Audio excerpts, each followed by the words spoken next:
All right, hey boys, this is chapter 2.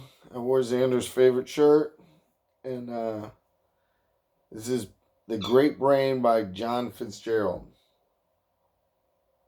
And we might have a special guest today for Taylor. Okay, we're on chapter 2. Revenge Can Be Sour. Miss Thatcher, who had been ill with a very bad cold, was well enough to start teaching again on the following Monday. If she had been younger, she might have recovered sooner. But Miss Thatcher was getting along in years, and we kids had heard talk that she might be replaced in the fall. Sven, Tom, and I were back in school just 1 week when school stopped again for all of us because of Mama's system with childhood diseases. Sven, being the oldest, usually caught a childhood disease first. Tom caught the disease. Sven missed, and that made me the victim of Mama's system every time because Mama believed in getting us all infected with a disease at the same time and getting it over with.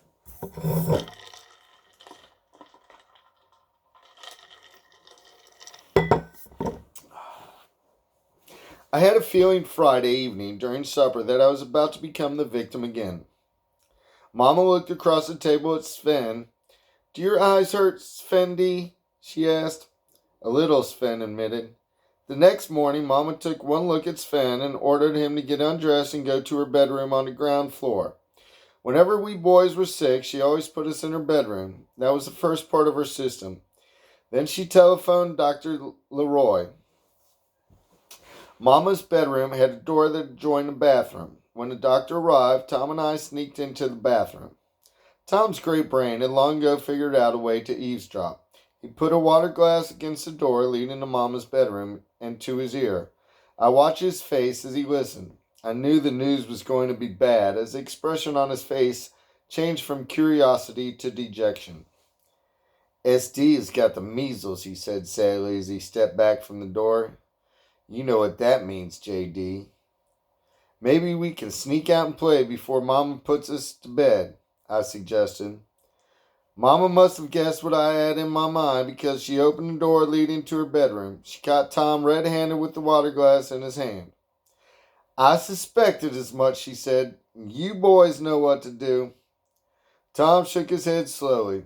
"It seems silly for JD and me to get the measles just because Fang got them," he said. "Maybe JD and I are immune to the measles." "If you're immune," Mama said, "we will soon find out." "But Mama," I protested, "I never get a chance to catch a disease first. Sven will be all well just when Tom and I are getting sick. And when Tom catches the disease first, he is all well just when Sven and I are getting sick. It ain't fair, Mama." "Isn't fair," Mama said. "I don't want to hear another word." There was nothing to do but obey. Tom and I went upstairs to the bedroom we shared. We undressed and put on our nightshirts and bathrobes. We dutifully marched down to Mama's bedroom. Mama and Aunt Bertha had hung blankets over the windows to make the room dark. The room had to be dark when you had the measles because the light hurt your eyes. Tom and I groped our way to bed and crawled in with Sven. We had to stay in bed with Sven until we were both good and infected with measles. Later, when Dr. Leroy came to the house and pronounced Tom and me good and infected by Sven, Mama let us move back up to our bedroom. Sure enough, just like always, as Sven was getting better, Tom and I started getting watery eyes, runny nose, and fevers. Sven moved upstairs to his bedroom while Tom and I moved down to Mama's bedroom. The next morning, Sven came into Mama's bedroom right after breakfast to rub salt in our wounds as he always did when he got a disease first. "Good morning," he said cheerfully. I would have thrown a pillow at him if I could have seen him in the darkened room. "How are you, my little measles patients, today?" he asked. "Beat it," Tom said. "I was just about to do that very thing," Sven said. "While you two are lying here moaning and groaning with pain, I will be outside playing and having fun." "You can't do that," Tom said. "We are quarantined." "True," Sven admitted. "But it so happens my good friend Jerry Mason has had the German measles, and Dr. Leroy and Mama said he could come here to play." Why don't you really rub it in and tell J.D. you'll celebrate his birthday for him? Tom asked with sarcasm. That's right, Sven said as if the idea pleased him. Can you imagine J.D. celebrating his birthday in bed with the measles? What a way to spend a birthday. I was so sick I'd forgotten about my birthday. Spending my birthday in bed with the measles wasn't bothering me because I knew Mama would give me a delayed birthday party when I was well. What was bothering me was knowing I would never be the first to catch a disease. I would never be the one to be all well just as Tom and Sven were getting sick. I would never know the joy of coming into Mama's bedroom and rubbing salt in her wounds the way they did to me. Every day, Sven came into the bedroom to tell us about all the good things he'd had to eat that day, while Tom and I had to eat just mush and soup. Every day, Sven rubbed it in by telling us what he and Jerry Mason planned to do that day while we lay sick in bed. Tom and I finally got over the measles. The quarantine sign on our house came down, and we three boys went back to school. Mama gave me a delayed birthday party on a Saturday afternoon. All my friends came to the party. We played Heavy Heavy Hangs Over My Poor Head, Button Who Has the Button, Hide the Thimble, Pin the Tail on the Donkey, and other wonderful games. All my friends gave me presents, but the best present of all was the genuine Indian beaded belt my Uncle Mark gave me. Uncle Mark was the town marshal and the deputy sheriff. He was married to Papa's sister, my Aunt Kathy. Tom was bug-eyed when he saw the belt. He tried to trade me out of it, and then he tried to swindle me out of it, but I was too smart for him. I was the only kid in town with a genuine Indian beaded belt, and I wasn't about to let go of it for anything. On Wednesday of the following week, I missed my friend Howard K. at school. Sven, Tom, and I had been staying after school every afternoon to make up for the days we'd lost. When Miss Thatcher finally let us go, I ran all the way to the K home. There was a yellow quarantine sign on the house. I knew from the color of the sign that Howard must have the mumps. Wasn't this just my luck? Why couldn't Howard have had his mumps while I was having the measles? That night, as Tom and I undressed for bed, I hung my Indian belt on the bedstand. It's a beauty, Tom said, eyeing the belt. There must be something you want more than the belt, J.D. Nothing you've got, I said, thinking about Howard and his mumps. Then there is something, Tom said eagerly. Just name it, J.D., and we can make a deal. The mumps, I said, only I've got to get them first. You must be crazy, Tom said. I could tell you how to get the mumps first, but knowing Mama's system, I'd have to get them too. The belt isn't worth it. I lay awake putting my little brain to work. If Tom knew how I could get the mumps first, there must be a way. I thought and I thought and I thought about it. When Sven or Tom got his disease, Mama made sure I caught it by putting me into bed with them. That was why they quarantined people who had contagious diseases, so they couldn't give the disease to anybody else. Now, if there was just some way for me to sneak into Howard K.'s house and get him to infect me with mumps, I'd have the last laugh on Tom and Sven. My little brain had done it. I felt like jumping out of bed and dancing around the room. I found that sneaking into Howard's house wasn't going to be easy. I decided it would have to be on a Saturday because there just wasn't time after school with Miss Thatcher keeping me and my brothers in to make up for work we lost. Saturday morning, after filling up the wood boxes and coal buckets in the kitchen and parlor and helping Tom and Sven feed and water the chickens, our team of horses, the milk cow, and Sven's Mustang pony, I climbed to the top of our barn. I could see over the Olsons' backyard. I could also see the back porch of Howard's house. I thought Miss K would never come out of her house, but she finally did. She had on a big sunbonnet and carried some packages of seeds in her hands. She headed straight for her vegetable garden.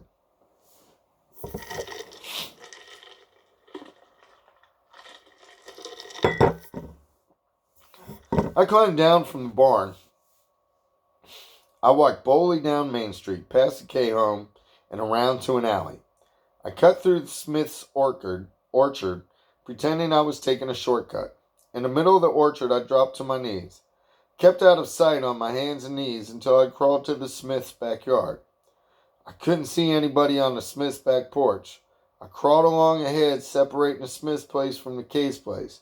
If anybody saw me, I could pretend I'd come over to play with Seth Smith, but nobody saw me. I came to an opening in the hedge, which Howard, Seth, and I used when playing Indian Scout. I squeezed through the opening and ran to the side porch of the K house. I went upstairs to Howard's room. It was empty. I peeked out the upstairs window.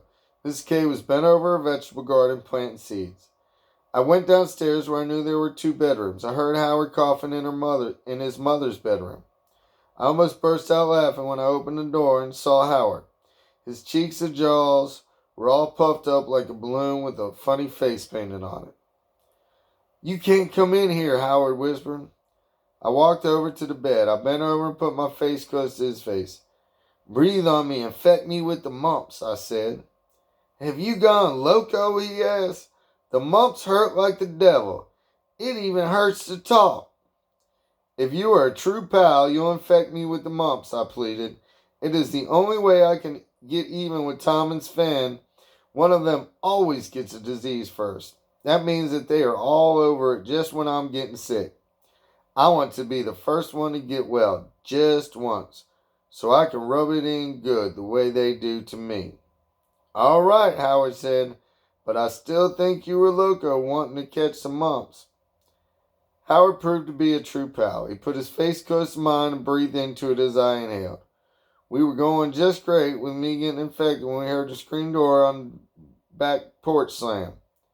"Now we are in for it," Howard whispered as he looked wildly around the room. "Quick, hide under the bed." I dived under the bed just in time. I could see Miss K's shoes and ankles as she came into the room.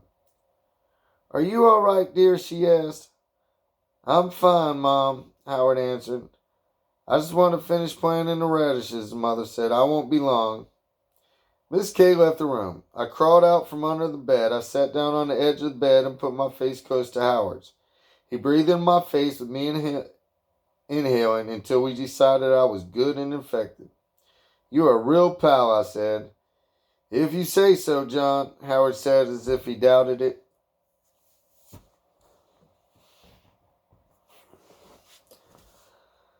Sorry. I couldn't help feeling proud of myself as I made my way home the same way I'd come.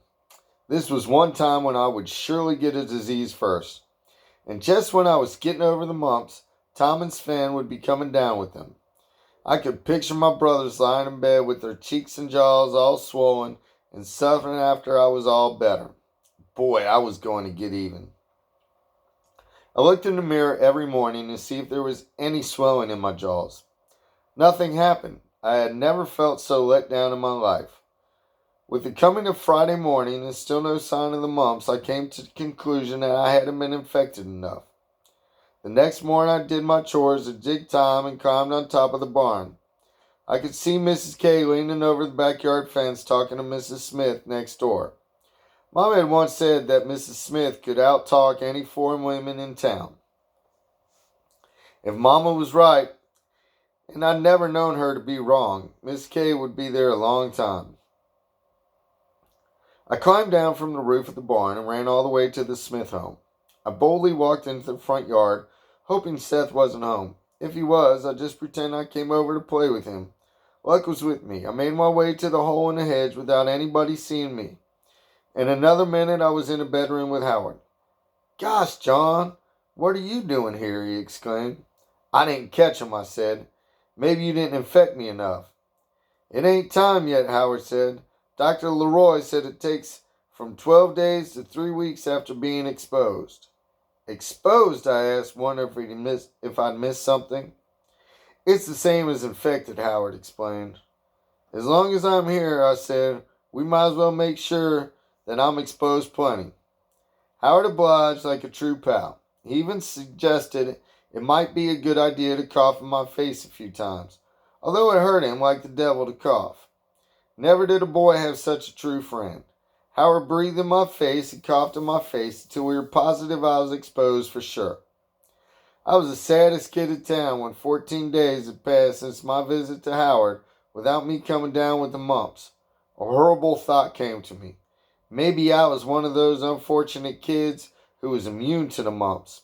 I decided to find out by asking Mama to look at my throat. She was in the kitchen with Aunt Bertha. They were making pies. Mama, will you look at my throat? I asked. She wiped flour from her hands onto her apron. There was concern in her hazel eyes as she placed a hand on my forehead. Don't you feel well, John D.? She asked. That's the trouble, I said with disgust. I feel fine. Then why do you want me to look at your throat? She asked. I almost tipped the beans but caught myself in time. It tickles, I said. Mama looked at my throat. She assured me there was nothing the matter with it. Little did she know her cruel words were breaking my heart. 3 days later, when I got up to get washed and dressed and have breakfast before going to school, my throat really did tickle and feel sore. I didn't pay any attention to it because I was now convinced I was immune to the mumps. During supper that evening, Mama kept looking at me across the table. Does it hurt you to chew, John D.? She asked.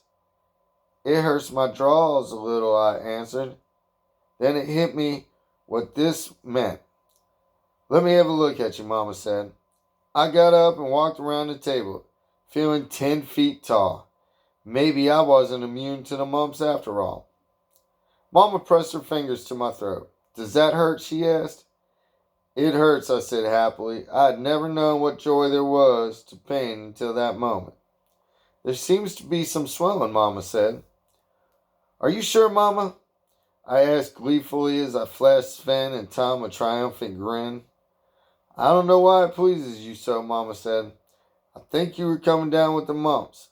Finish eating your supper and go to bed. I'll have Dr. Leroy come by to have a look at you. Hooray! I couldn't help shouting as I did a little jig around the table back to my place. Papa stared at me. Better get him to bed immediately, he said to Mama. That boy has such a fever he doesn't know what he's doing. I was all undressed and in bed in the upstairs bedroom I shared with Tom when Dr. Leroy came into the room, followed by Mama. He pressed his fingers against my throat. He made me open my mouth while he looked at my throat. He took my temperature. It's the mumps, all right, he said to Mama. Never in my life had I heard such wonderful news. I had a hard time staying in bed until they left the room. Then I got up and was doing a happy jig when Sven and Tom entered. Sven grabbed me and threw me onto the bed. Papa was right, he said to Tom. Old J.D. has gone crazy with the fever. Ha ha ha, I laughed, although it hurt my jaws to laugh. I got them first. Let him go, Tom said to Sven. J.D. hasn't got a fever. He got the mumps on purpose. Sven let me go and stood up. Then he must be crazy, he said. Crazy like a fox, I said, sitting on the edge of the bed and grinning triumphantly at my brothers. Maybe I've only got a little brain, but I figured out how to get a disease first for a change. I sneaked into Howard K's house while he had the mumps and got him to expose me. Sven was so angry that he grabbed my shoulders and began shanking me. Mean to tell me you deliberately got the mumps just so you could give them to me and T.D.? You guessed it, I said. I couldn't help gloating. It would take 2 to 3 weeks before Mama's system for you and T.D. to get them. By that time, I will be all well. I'll be the one who rubs it in. I'll be the one who is out playing while you two are lying in bed, groaning with pain. I didn't mind telling them because I knew my brothers were not tattletales. They made no protest when Mama moved me down to her bedroom and made both of them get into bed with me to get infected. They did torture me when the mumps got so bad I could only swallow motion soup. They would come into the room chewing on a drumstick or eating a piece of cake or pie and smack their lips as they told me how good it tasted. They spent a fortune on candy just to eat it in front of me, knowing with the mumps I couldn't take a bite of candy because of the pain in chewing. Finally, I could stand it no longer. I protested against this barbaric torture to Mama. I think your brothers have every right to tease you this way, Mama said. Tease me, I cried out. It is worse than Indian torture. Then bear it like an Indian, Mama said. I was a bit suspicious when you seemed so happy to get the mumps. I put 2 and 2 together and we had to talk with Mrs. K. She in turn had to talk with her son Howard. I think you deserve the punishment your brothers are giving you. I was positive I would starve to death or go out of my mind as Sven and Tom continued to torture me. But I made it. My day of glory finally arrived.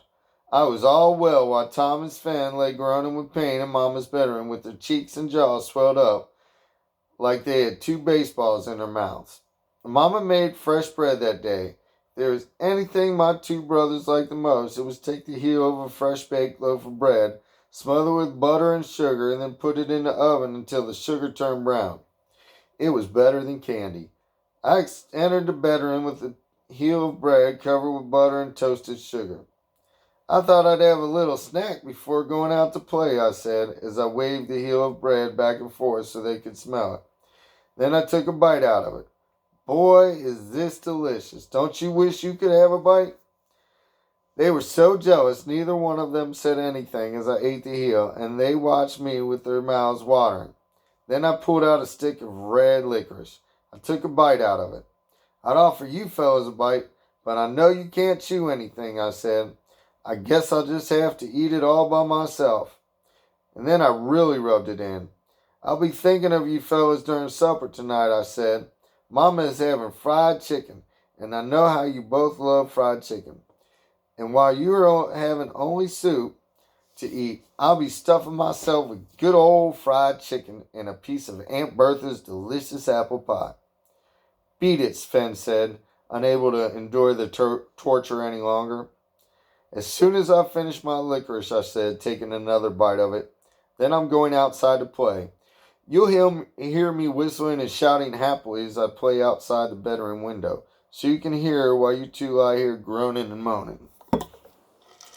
Tom suddenly sat up in bed. I've got news for you, J.D., he said, making a face because it hurt his throat to talk.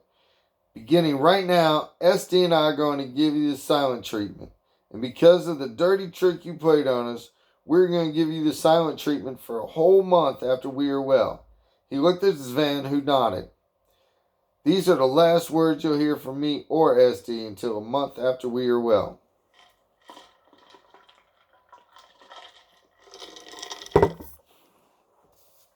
The silent treatment. I hadn't thought about that. Papa and Mama had a system for punishing us boys when we did something wrong.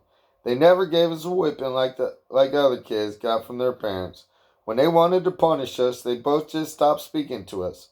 Sometimes the silent treatment lasted only one day. Sometimes it would last a whole week. It was 10 times worse than getting a whipping. They would both pretend we didn't even exist. Even while eating, if I asked Mama or Papa to pass the butter, they would pretend they didn't hear me, and Tom or Sven or Aunt Bertha would have to pass it to me. I soon discovered that the silent treatment by Papa and Mama was mild compared to the silent treatment by Tom and Sven. They took all the joy out of me being able to rub it in about them being sick and me being well. When I went into the bedroom, they both just turned over on their stomachs and ignored me. I also discovered there was no joy in being able to play without Tom. It was as if I lost the one thing that made playing fun. My revenge had turned sour. My life was lonely and miserable. During the days Tom and Sven were confined to bed with the mumps, I cried myself to sleep at night after praying to God to never let my little brain get any more foolish ideas. Little did I know the worst was yet to come. When Tom and Sven were well enough to be up and around, they both continued to give me the silent treatment. Tom refused to speak to me or play with me, and so did Sven. I went through 3 days of torture, but Tom relented one night as we undressed for bed. That was a dirty trick you pulled on S.D. and me, he said as he pulled off his pants. Do you admit it was a dirty trick? Yes, I answered. Just having him speak to me even this way made me feel better. And do you admit you should be punished for it? Tom asked. Yes, but not too much punishment, I cried. I'll go crazy if you and S.D. give me the silent treatment for a whole month. There are 2 ways to punish you, Tom said as he folded his pants and put them on a chair. Giving you the silent treatment for 1 month is one. I'll die if you do, I said. Then I took hope. You said there was 2 ways. What is the other way? The other way would be to make you give up something you want to keep, he said. If you agreed to give up something you really like, I would get S.D. to call off the silent treatment with me. I'll give you anything I've got, he said. I said happily. Even the Indian beaded belt Uncle Mark gave you for your birthday, Tom asked. The belt was the envy of every kid in town. It was a stiff price to pay. I hesitated. Forget it, J.D., Tom said. These are the last words I'll speak to you for a whole month. I hesitated no longer. You can have the belt, I said quickly, before he might change his mind. Tom got up from the bed where he was sitting. I watched him walk to my chair, remove the belt from my pants, and hang it on his chair. And to show you my heart is in the right place, he said, I'm not going to charge you anything for getting Sven to lift the silent treatment. I threw my arms around him and hugged him. You sure are good to me, I said gratefully. That is what brothers are for, Tom said. Good night, J.D. It was worth the belt just to have him talk to me and say good night to me. Before going to sleep that night, I included Tom in my prayers and thanked God for giving me such a big-hearted and wonderful brother. All right, that's the end of chapter 2.